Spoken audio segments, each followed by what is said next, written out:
Happy Monday morning, everybody. From New York, I'm Alix Steel. My co-host Guy Johnson's over in London. Welcome to Bloomberg Markets. We finally get the news. It didn't happen on Wednesday, didn't happen on Tuesday. Fed Chair Jay Powell renominated for a second term, and Vice Chair nominee Lael Brainard. Guy, over the next 2 hours, we're going to be digging into a lot of these stories in the market action. We're going to be talking to former White House Chief Economist Austin Goolsbee, Bank of America's Mark Cabana, former ECB Chief Economist Peter Praet, and Jan Hatzius, Goldman Sachs Chief Economist. Guy, huge news, but now the question is, now what? Well, okay, so let's look at what we're seeing in the price action, because that's always a good place to start. Clearly, there was some Brainard in the price, because what you're seeing is a stronger dollar and yields are going higher more broadly. So maybe there is a kind of view that maybe Powell, on balance, and I agree it's absolutely marginal, maybe a little bit more hawkish. Then I think you've got to think about maybe an earlier taper. That process, I think, is going to be interesting. The next press conference is going to be fascinating. Maybe you will hear from Powell a little bit later on. Maybe he'll actually talk about some of this. I very much doubt it. But I wonder whether the delay, Alex, has undermined Powell from the get-go. I appreciate that he's the continuity candidate, but from the beginning of this second phase, has this delay undermined him? What does he do for the president in terms of inflation? Well, and also just what it winds up doing in the political landscape, which we will also discuss over the next couple hours, and what the position it puts now for President Biden as he's trying to get this human infrastructure bill into the Senate. Okay, so what we're watching, I'm watching two-year yields. Guy just mentioned it in terms of higher yields, and you're seeing that happen in the bond market. Sell-off, two-year yield bounces higher, although we are off the highs, though, of the session, still up by about 4 basis points. You are seeing more rate hikes now being priced into the Fed, one more in November of 2022. And Guy, you're looking at the currency market. Yeah, you saw it instantly. Actually, this is almost where we got the biggest reaction. I think you did see a stronger dollar. Maybe just, again, on balance, this idea that maybe Powell will be a little bit more hawkish. But we've unwound some of that move already. In fact, if you look at the market reaction today, it is fairly muted. This was a finely balanced decision, Alex. And as a result of which, I think the market's moving a little bit, maybe just a touch forward in terms of the progression of the rate cycle. But it's not a huge move, is it? No, it's not. And also, I have to wonder how much of that is what's happening in Europe and the virus and sort of regional lockdowns as well. We'll break that down in the 11 o'clock hour. So I want to bring in a roundtable here. Michael McKee, Bloomberg International Economics and Policy Correspondent, who hasn't slept because of this, I'm sure. Anne-Marie Hordern, Bloomberg Washington Correspondent. Ira Jersey, Chief U.S. Rates Strategist for Bloomberg Intelligence. Anne-Marie, I just want to start with you. What was the process like to get here? Do we know what happened behind closed doors? Well, behind closed doors, we do know that the president had spent at least an hour with each individual, and actually his allotted time went over with Governor Brainard, and it was clear that these were the two top individuals for that spot. He also spoke to a number of senators, including Senator Warren, who's at the White House recently, Senator Sherrod Brown, who's going to be that first line to really start organizing the panel. Potentially, we see a hearing for these individuals as early as December. So that was some of the background, and then, of course, we've been waiting for this decision. Prior administrations have made this decision a little bit earlier, so this is coming a little bit late in the schedule. Potentially, they were working with Congress to make sure that they had the votes given for either of these two. Formally, Sherrod Brown had said that he thinks that either of these candidates would be able to get through the confirmation, but potentially the White House didn't want to go in with a messy fight. And I would just look at their past numbers. It was in the 80s. I believe it was 84-13 when Governor Powell was, when he became Chair Powell, when he got through his Senate confirmation. And then 2014, things have really changed since 2014. But Governor Brainard, hers was in the 60s. So potentially she didn't have as much of that bipartisan support. But really, this does seem like the path of least resistance. And I know you're going to be speaking to Ira Jersey, but I like what he says. Staying the course while still mixing things up, because they were able to get a Democrat in that top second spot. Yeah, we'll come to Ira in just a moment. I want to get Mike's take first of all. Ira, do you think, to Anne-Marie's point, though, that Chair Powell has been undermined by this process? It's taken longer than we thought. It has been a drawn-out process, and a lot of it has been in the public eye. We've all been trying to figure out what has been happening here. We've all been waiting, Mike McKee, to kind of see what happens next. Do you think Powell's been undermined? Well, I think I wasn't sure if you were talking to me or to Ira, but I do think that Powell is in fine shape at this point, not undermined by it. There's a lot of politics that's gone into this, and if anything, people are going to look at the Biden administration and try to figure out why they took so long, not so much Jay Powell. But you take a look at this chart that I brought here along the Powell years at the Fed, and the white era is when he was chair. This is his entire term. And you remember back in 2018, the Fed was raising rates and planning to raise rates more, and the market sort of choked on that, and he was forced to backtrack. And at that point, people thought this newcomer was probably not up to the job. Then we saw the crisis come along, the pandemic come along, and he immediately cut rates to zero and started pumping money into the economy and was seen as much more of a hero. And of course, it's always, what have you done for me lately? So the real question is, what does he do next in terms of inflation? Does he speed up the taper? Does he move inflation ahead of unemployment in terms of what the Fed is considering? Ira, it seems like the market is somewhat expecting something like that.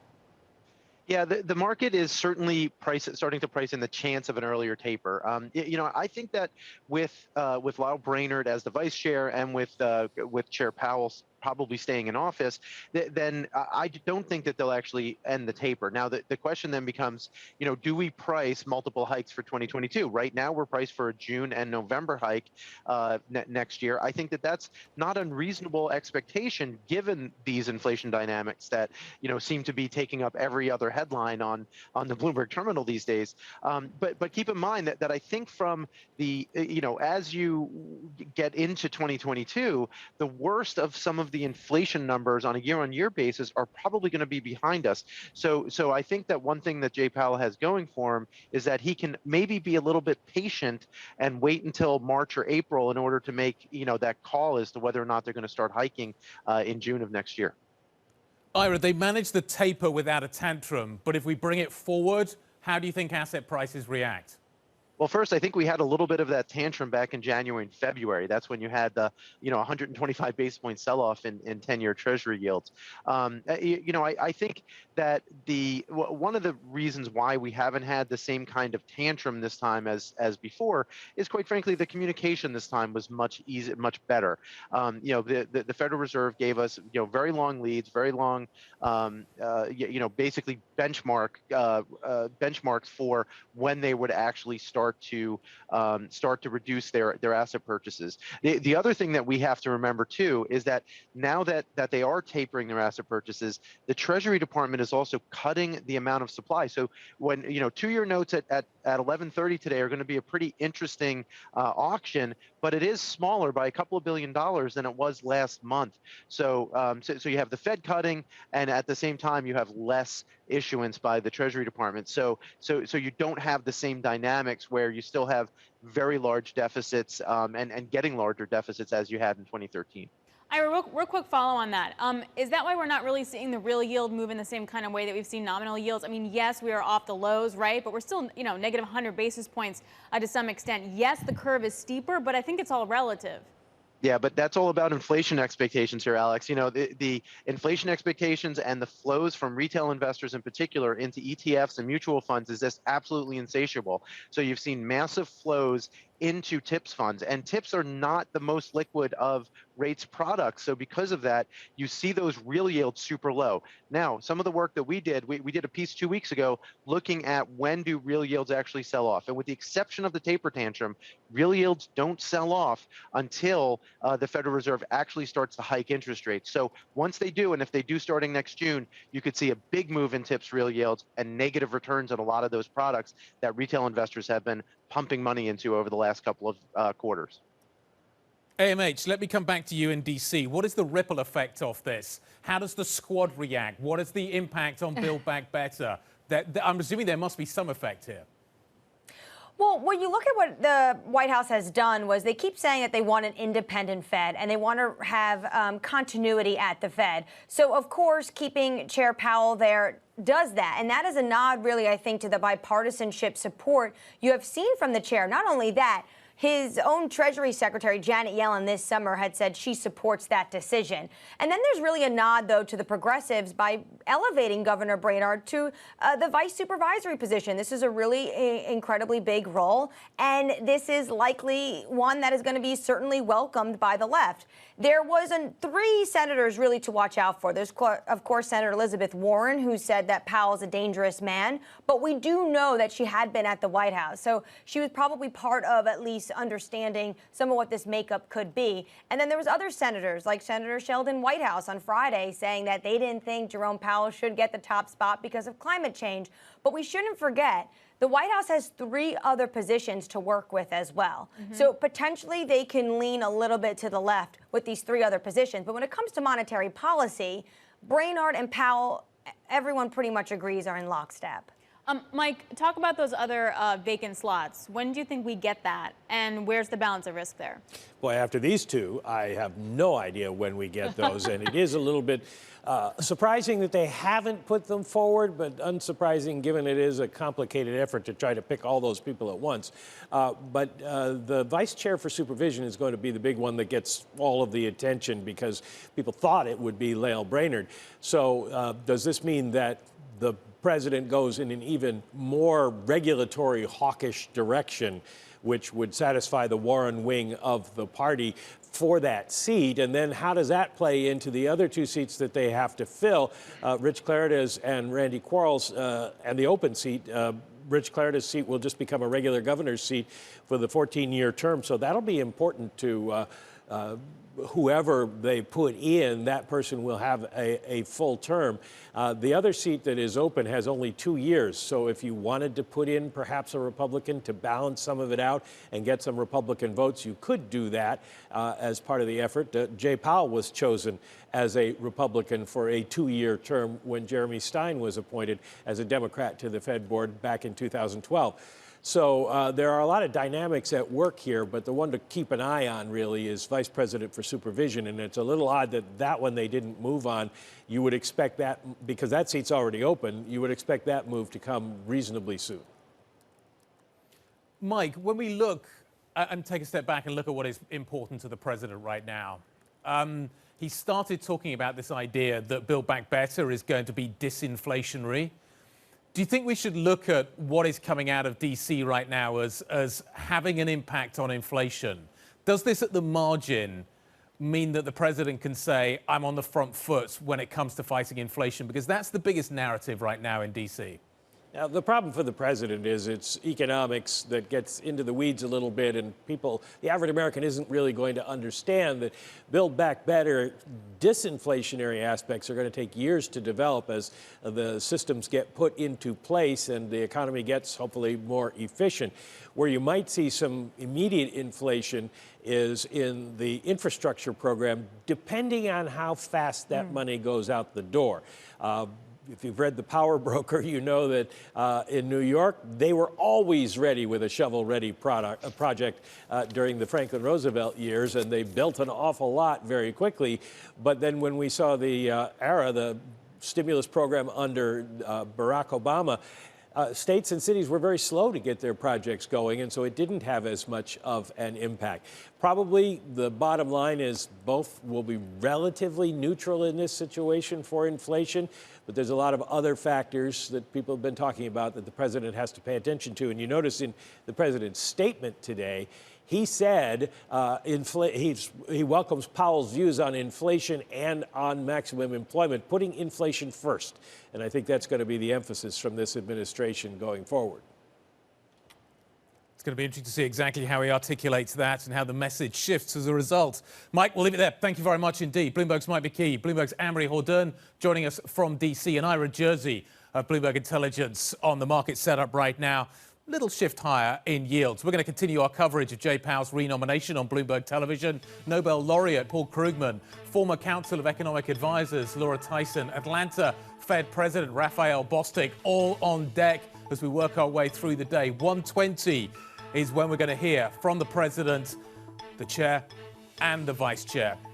What are we going to talk about next? Well, we're going to continue the focus on the Fed. We're going to talk more about the markets. We're also going to talk about how Wall Street is fixing It's equality issues. Salomon Sisters. Lazard has been saying Wall Street needs more diversity, and it's backing one of the street's only women-owned investment banks. That exclusive conversation coming up. Peter Orszag from Lazard is up next. This is Bloomberg.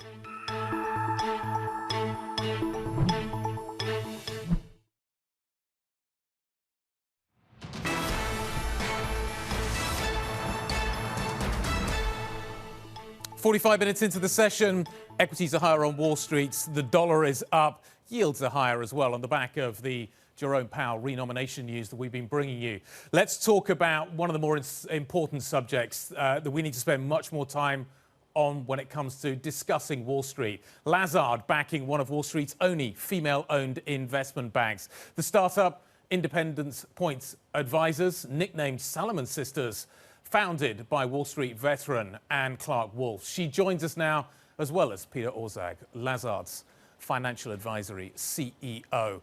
Eric Shaska leading the conversation. Eric, over to you. Guy, thank you very much. And for months, this startup of yours, Independence Point Advisors, has been known as Salomon Sisters, and that's in part because you started your career at Salomon Brothers, but it also spoke to the kind of firm you wanted to build. Tell us, why is now the right time for a women-owned investment bank on Wall Street?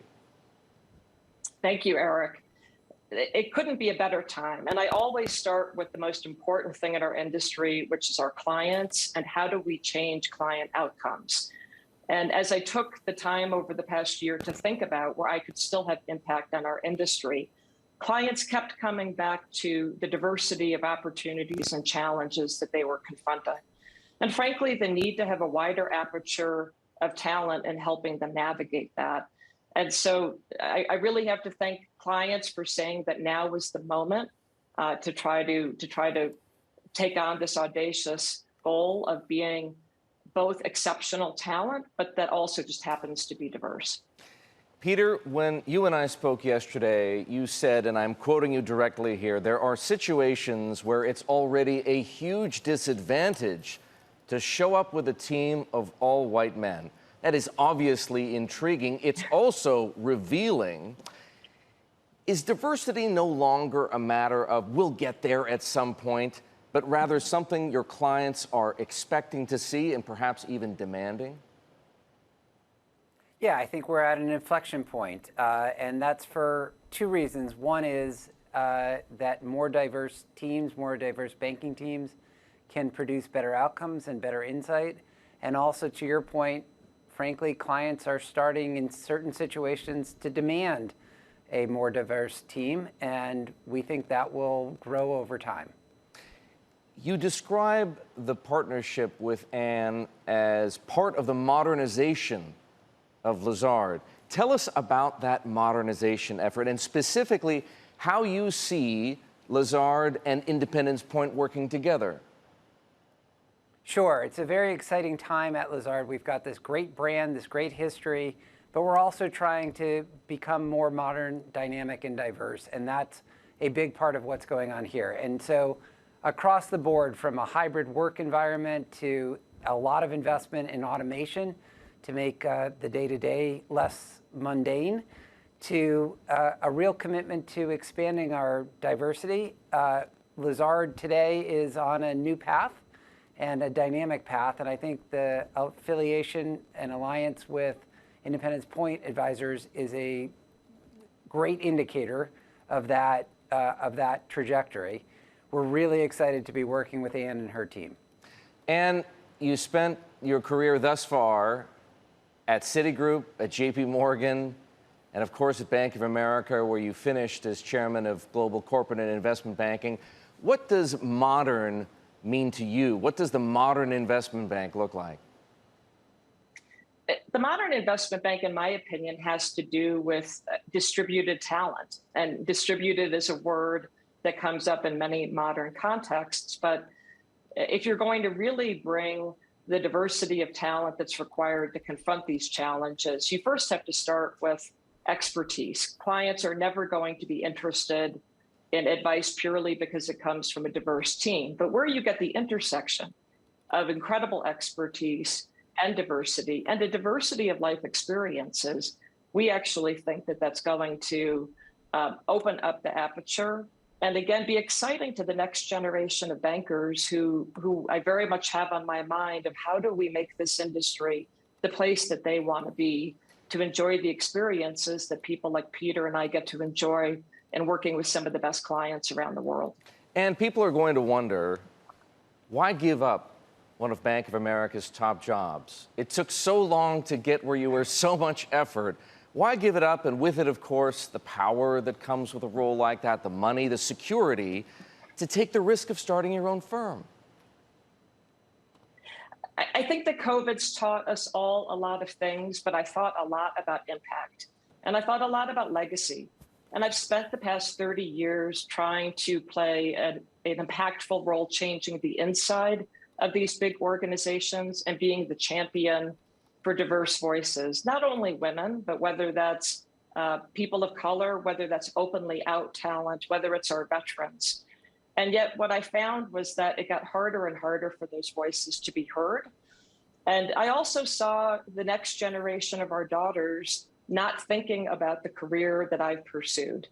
And so if the launching of IPA does nothing else other than send a signal that Wall Street can indeed be a modern place that working mothers can work, succeed, and thrive, and that we play our small role in changing this industry, that would be an incredible legacy and an incredible impact. Peter, how much of a problem? We also have a lot of happy clients. Yes, of course. Peter, I was just going to ask you, how much of a problem is what Ann describes still on Wall Street? Is it not attractive enough a place for women, not just to start out? Clearly, most of the analyst classes in Wall Street investment banks are split about 50-50 these days, but to stay and ultimately to build a career at? Well, clearly we need to do better, and I think that's just stating the obvious, and for the industry as a whole.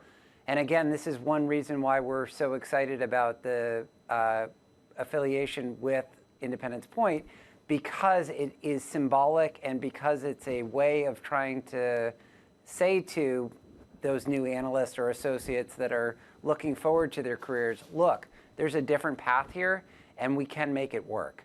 In some sense, we have to make it work.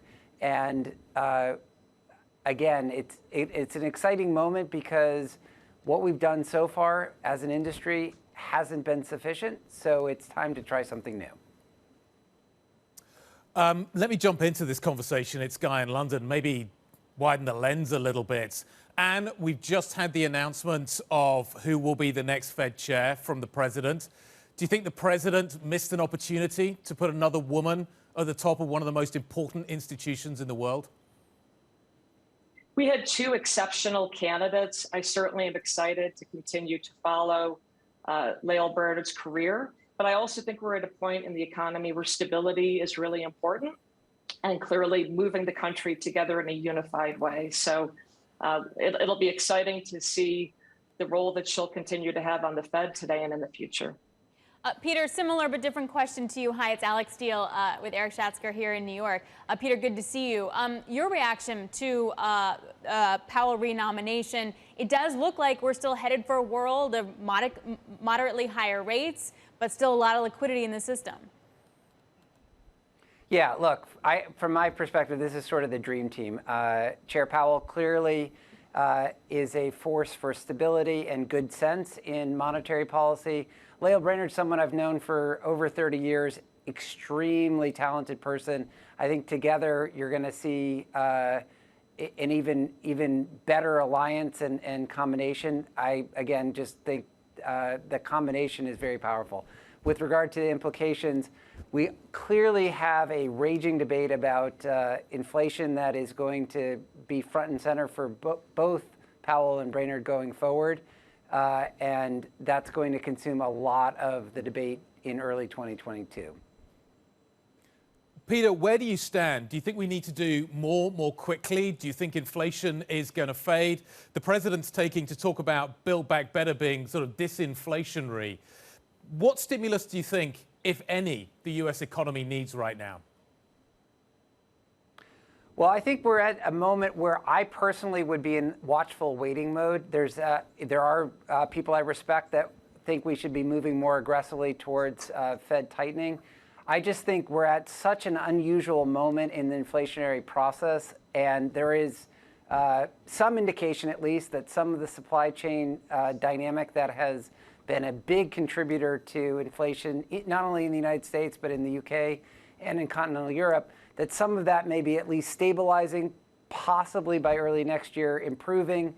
And I think it would be worth waiting to see. I understand the counter argument, and again, respect the people who are putting it forward. But from my own perspective, I'd like to see how this very unusual period of time plays out before reaching conclusions that we need to go hard towards monetary policy tightening.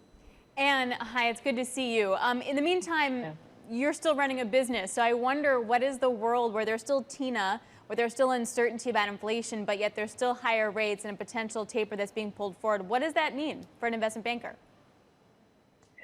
I go back to that our clients face more opportunities and challenges than they've ever faced. And that's part of why we're adding capabilities that most investment banks typically don't focus on. We've built a phenomenal geostrategy, cybersecurity team, ESG team, human capital. These are the issues that are confronting CEOs and their boards, and certainly in a period where the markets will go through a transition in the next 2 years. I think that the advice from both what IPA is building and then importantly, the powerful combination of the alliance with Lazard will be an unbeatable pair for clients who candidly will have plenty of challenges that they need to confront. Everybody, thank you so much for your generous time today. We truly appreciate it. We enjoyed this conversation. Anne Clark-Wolf, Independent Point Advisors founder, Peter Orszag, Lazard Financial Advisory CEO, and Bloomberg's Eric Chatzker. Thank you for joining us as well and bringing us that interview.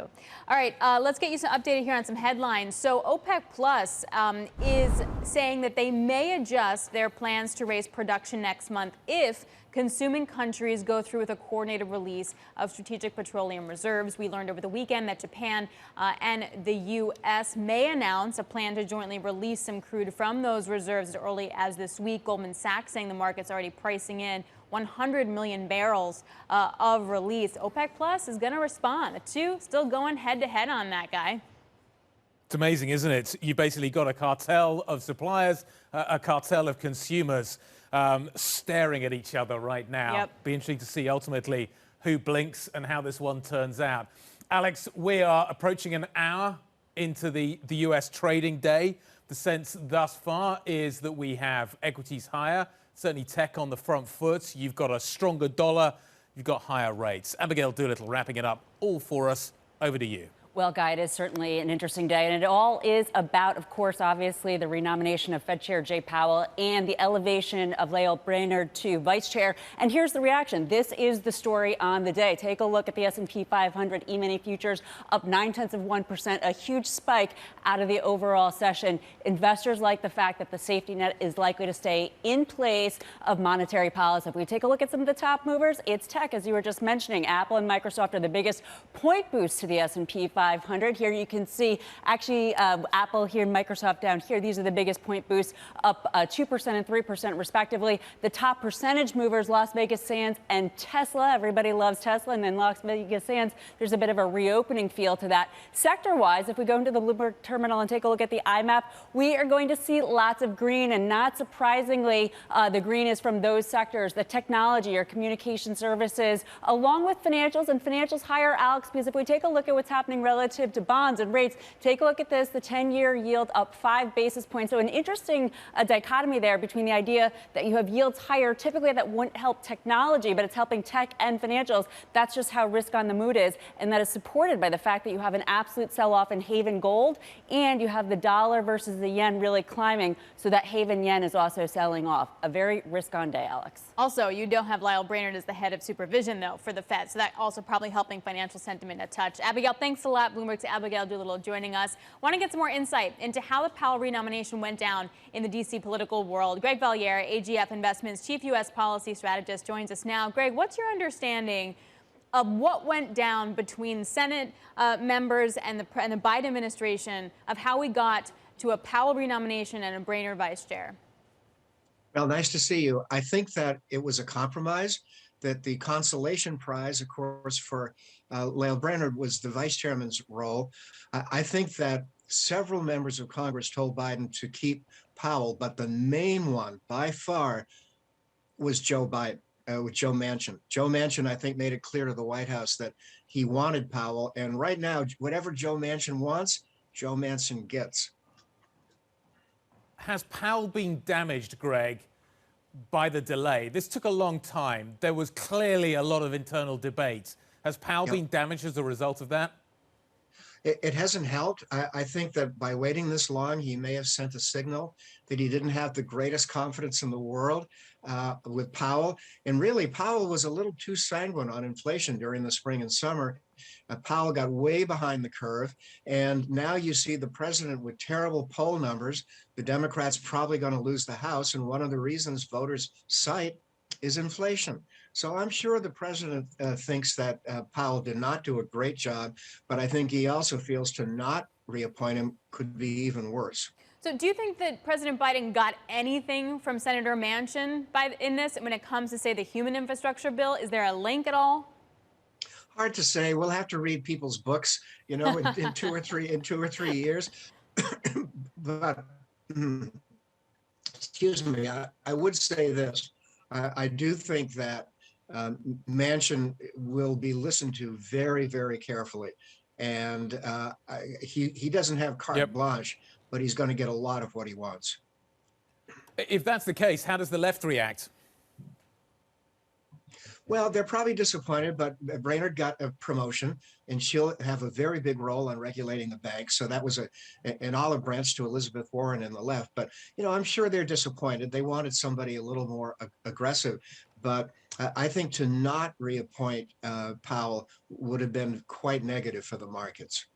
Greg, before I let you go, there was a CBS YouGov poll out on Sunday that showed that 2/3 of Americans disapproved of the president's handling of inflation. At the same time, Washington Post reported that President Biden told his allies he plans to run for re-election. What's going on? Well, he's got to hope that things get better. There was an interesting story in the Wall Street Journal this morning about the supply chain, things looking a little bit better in ports. Oil prices have dropped for the last couple of weeks. That's a good story. But I think it's going to take many months for public opinion to change. So during that period, Biden has to, I think, work a lot harder to get his message out that what he's done is good for the economy. I mean, the great dichotomy here, Alex, is that you've got a pretty strong economy right now with unemployment dropping. I think people are more shocked by gasoline prices and grocery store prices. If those should stabilize, I think the Democrats have a chance to curb their losses next fall. Greg, we'll leave it there. Interested to get some political insights around all of this. Greg Valliere, AGF Investments Chief U.S. Policy Strategist. Thank you very much indeed. Let's carry on the conversation. Austin Goolsbee, Chicago Booth School professor and former Council of Economic Advisors chairman, joining us now. Austin, your reaction. We get a second term for Jay Powell. Your thoughts? Well, total continuity. I mean, you couldn't have more continuity than the two main people that are there stay where they are. I think the issues, hopefully now the Senate will just get the business done and get these two confirmed to these new positions, and the administration will get about the business of naming the others, including the supervisory role. I think if the market was thinking Brainard not becoming supervisory means it's going to be light touch regulation, I don't think that's accurate. I would predict that the administration is going to nominate somebody who's got a more muscular view of how the financial institutions should be regulated. Austin, do you? Hey, it's Alex. Did you have ideas for that? Do you think there's some candidates that would be that a good olive branch of the progressives when it comes to regulation? Well, yes, there are plenty of people that could be good. You always got to see are they interested, and can they? You still got to get 50 votes in the Senate. So as you raised before, the key point from economic theory is what does Joe Manchin think? So I would expect that they're in some heavy, maybe not negotiations, but discussions with the senators over who could do those. Who would you like to see doing those roles? Well, there are a lot of people that they can nominate that I think would be fabulous. Lael Brainerd is a wonderful friend of many years. Jay Powell has identified that he's not afraid of carrying out this framework that they outlined before the inflation arrived, and it's taking a bet on team temporary. That the supply chain will ease, and that by this point next year, we will be back in a more normal scenario. I mean, when you worked in Washington, Austin, and as many years, what's your understanding of the power of Joe Manchin and how that winds up playing out with the Fed, and then when it comes to the human infrastructure bill that now has to make its way to the Senate and no doubt be stripped down?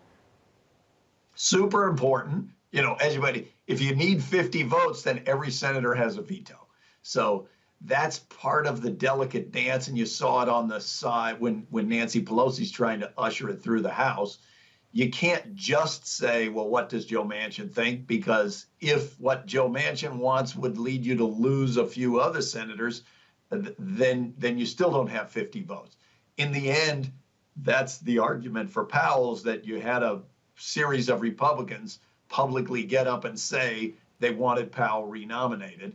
So you don't have that same dynamic.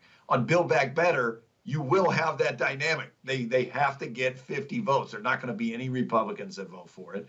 And for the other nominees, you're seeing diplomatic nominees. You're seeing a whole bunch of things where they're being held up by Republicans, and they just won't let them through. I wonder if that's what you'll start to see. Historically, we haven't had as much of a partisan fight about that, but there is a history of Fed governor nominees getting held up by both sides. And you'll remember when Obama was the president, they nominated somebody who won the Nobel Prize in economics, but the Republicans said that Peter Diamond wasn't qualified to be a nominee. Trump put forward nominees that some in his own party, plus the Democrats said they didn't want them to be on the Fed. So we might still be in for a long, multi-month period where we've got vacancies and we can't get to agreement. Austin, is the Fed being damaged by this whole process? It's taken a long time and a lot of debate about who the right candidate would be to be the Fed chair. There's clearly been a lot of horse trading going on. We're talking about Senator Manchin. We don't know what the process is going to look like going forward from here. Is the Fed being damaged here? Is the Fed's credibility being put under pressure? That's kind of an interesting way to look at it. I don't think so, because even with this, everything is behind the scenes. You didn't get to see in public what any of the discussions were or how they were thinking about it. And the fact that both of the main number one and number two nominees are people that the market is very familiar with and are already there, I think, to me, this doesn't seem like it undermines the Fed's credibility or does damage.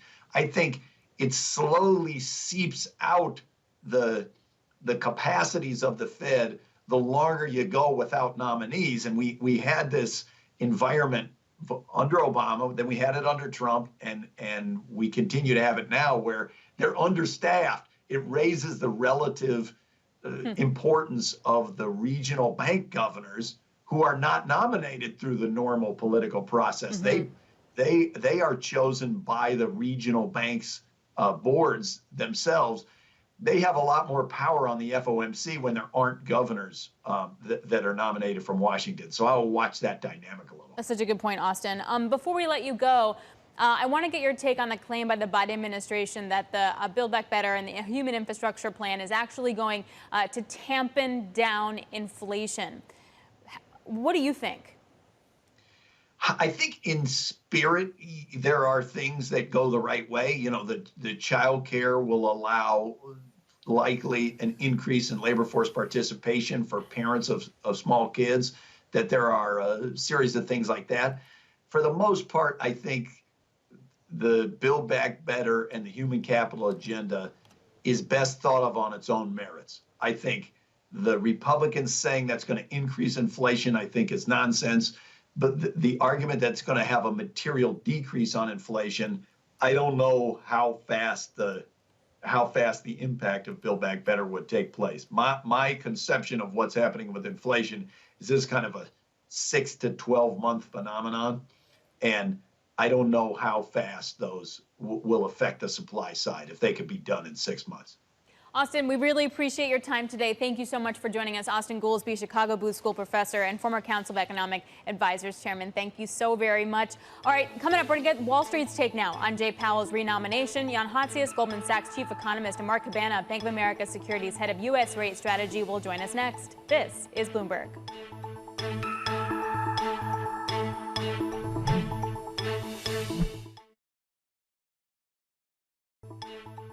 This is Bloomberg Markets. You are looking at a live shot of the principal room. Coming up, Paul Krugman, Nobel Economic Laureate. That's coming up at 12 p.m. in New York, 5 p.m. in London. This is Bloomberg.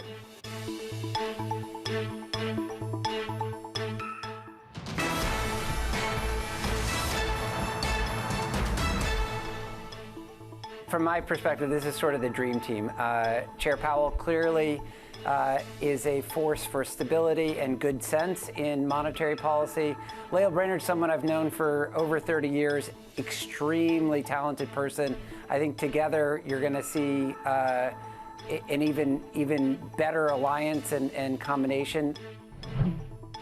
Peter Orszag, Lazard Financial Advisory CEO, speaking to us just a few minutes ago. Let's bring another voice into the conversation. Jan Hatzius, Goldman Sachs' chief economist. Peter described this team as the dream team. How would you describe this team? I would agree with Peter that this is a very strong set of appointments and certainly something that provides continuity and a very strong, sense of unity, probably also, at least as far as monetary policy is concerned. I think the views of Chair Powell and soon-to-be Vice Chair Brainard are going to mesh very well, and so I would agree with what Peter has been saying. The market right now is pricing in a second rate hike for November of 2022. What do you think? Is that the right call? It's consistent with our forecast. We'll see whether it's the right call, but our forecast is one hike soon after the end of tapering. We're looking at the July meeting, although June is certainly possible, and then a second hike in November. I think that's consistent with the economic data that we're seeing and the fact that when you get to the middle of next year, it's probably still going to be very high inflation. That makes it kind of natural to transition into hikes. Jan, do you think today's news makes a faster taper any more likely? I think, so it's not my expectation that we'll get a faster taper. I think it will be discussed at the December meeting.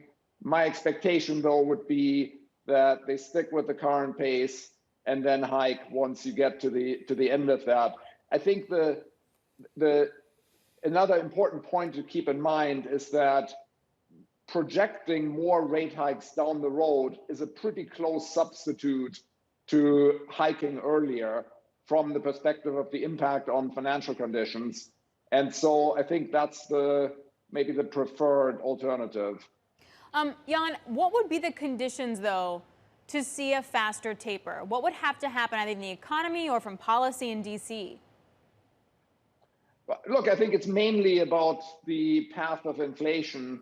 If you see, even higher inflation, especially in the more trending categories into 2022, I think then you could see an acceleration, but time is relatively short. I mean, an announcement of a faster taper in December, I think the hurdle for that is still relatively high. Then you get to the, January or March FOMC meeting, and then you're relatively close to the end already. So I think you'd need to see some substantial upside surprises relative to, at least our forecast, which is, already 4.3, 4.4% for core PCE inflation by the end of the year. Yeah, and I may be seeing things that aren't there, but you look at the president's statements and inflation is in front of the labor market in terms of just in terms of the sequencing and the language.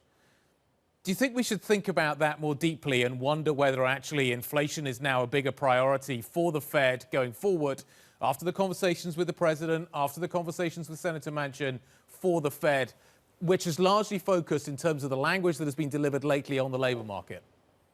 Well, I mean, I think it is the number one topic at the moment, so it's not surprising. I mean, certainly as far as Washington is concerned, the concern is more on the inflation side. So I wouldn't really view this as, you know, surprising relative to the news flow we've been getting and relative to the polling that we've been getting, which of course shows that inflation is a significant issue for the president and his team. Jan, thanks a lot. We appreciate you jumping on with us today. Thank you very much. Jan Hatzius, Goldman Sachs chief economist, joining us. Let's get some market reaction here. Mark Cabana, Bank of America Global Research Head of U.S. Rate Strategy, joins us. Mark, what do you think the market's going to keep pricing in terms of rate hikes? I mentioned with Jan, you're looking at another hike now priced in for November 2022. Yeah, we think that the announcement today is going to give the market more confidence to move ahead with the pricing of rate hikes for next year. We're seeing almost the full rate hike priced in June, another in November, and close to 3 hikes priced by the end of next year. We think that the announcement today should allow for the Fed to pivot, to acknowledge the upside risks from inflation, and begin to talk about how they will respond. In many ways, Fed leadership was somewhat constrained in making this pivot while waiting for the White House decision. But now that that's out of the way, that should certainly allow for the Fed to shift a bit more in that direction. Does that mean a faster taper, Mark? So we certainly see risks that are skewing in that direction. We'll get the FOMC minutes on Wednesday. We're likely to hear a rising chorus of voices that are advocating for a faster pace of taper. We'll have another employment report and another CPI report ahead of the December FOMC. So this will certainly be a live discussion, we think, at that meeting. But it still seems a little too early to us to imagine that the Fed will go ahead and announce in December a faster pace of taper. What instead we think is more likely is a truncated pace or a shortened pace of taper. It's quite possible by the time we get to the March meeting next year, assuming that inflation continues to come in quite elevated, that the Fed announces that, you know what, we don't need to finish the taper. We're already buying such a small amount of treasuries, and we want to provide a signal to the market for a June hike. And they could just stop the last month or potentially the last 2 months of taper. And we don't think that it would have a material impact on the market because the Fed will be buying so little at that point in time anyway. Fair enough. Mark, I'm curious as to get your take on real yields, because for whatever move we've seen in rates, whatever we wind up expecting from the Fed, the theme of Tina, there is no alternative, still stands pretty firm because real yields are still so negative, even if they're off their lows, even if the real yield curve is a bit steeper. What's going to materially re-rate real yields? I think it's this we think it's this likely Fed pivot that's going to be upcoming. We believe that the path of break-evens and the path of real rates are somewhat inconsistent. It implies essentially a very, very modest reaction from the Fed and a market that seems to believe that the Fed will keep policy extraordinarily accommodative for as long as is necessary. We do see risks that real rates start to rise as you see a bit more of a hawkish pivot from the Fed, and today's leadership announcement should allow for that. And today we're seeing real rates and break-evens reprice accordingly. Break-evens are narrowing, real rates are rising. They're still very, very low, but we do think that this is likely the start of a shift that we're going to see from the Fed and then in real rates that should allow for modest increases in real rates. And that's going to be a headwind for risky assets. We do worry that if the Fed does indeed turn hawkish, signal that they're changing their stance, they're more worried about inflation, they feel like they've met full employment, that those higher real rates really could be a constraint on risky assets. Mark, all hell's breaking loose over here in Europe. We've got riots over the weekend, COVID cases are climbing, lockdowns are back on the agenda. How do you price that? Well, it's a downside risk. The market certainly incorporated that into pricing on Friday. It does mean that global growth could face ongoing headwinds. But look, in the U.S., we continue to focus on fundamentals. You've got a very strong rate of growth right now in the economy. You've got very healthy labor markets, and you've got inflation that's running very, very high. Right now, we haven't seen inflation break-evens move outside of recent ranges, at least materially, but the risk is that they will, and the Fed has to be responsive for that. The Fed knows that COVID is an ongoing headwind, but they've got to be focused on the data that they see in the U.S. and the fact that it's quite unlikely we're going to see such extreme measures taken in the U.S. And that the economy is likely going to continue to do well. So COVID is a downside risk. What's happening in the rest of the world is a downside risk. But right now, the U.S. economy remains very strong, and the Fed's got to respond. And we think Mark, they likely will. Mark, last question here. The belly and the front end getting hit pretty hard. The 2-year yield up 5 basis points. Your top trade right now? So we've recommended being tactically short duration. We think that the belly of the curve is likely what's going to reprice the most. That's really 5s, 10s. But look, the 2-year part of the curve could certainly begin to move even more than the belly if we do start to hear a bit more of a hawkish shift from this new round of Fed leadership. And we do think that they're likely to pivot in the weeks and months ahead. Mark, it's been great to catch up. Thanks for jumping in. Such an important day. Mark Cabana of Bank of America Global Research. We're pivoting now towards the European close. We've got around 34 minutes until that happens. Let me talk you through some of the key stocks that we're focusing on. Ericsson making a bid for Vonage. The price seems to be high, as a result of which Ericsson tracking a little bit lower, down by around 5%. It's definitely a day when it comes to the focus shifting over to private equity and its interest in Europe as well. You've got Marks & Spencer report over the weekend, the potentially Apollo taking a look at what is happening in the UK grocery sector. Marks & Spencer in focus. But the real story today in terms of the move that we're seeing with private equity into Europe comes in the form of KKR and its interest in potentially taking out the whole of Telecom Italia. There's obviously a number of different related parties here that are going to have a view on this. I'm waiting to hear exactly what the Italian government would have to say on such a story progressing. We'll wait and see whether that is the case. But Telecom Italia has lagged. Its stock certainly bouncing back today, up by 32%. The European close is next. We'll carry on the conversation, of course, surround what is happening with the shift in leadership at the Fed. Peter Pratt, former ECB chief economist, joining us next. This is Bloomberg.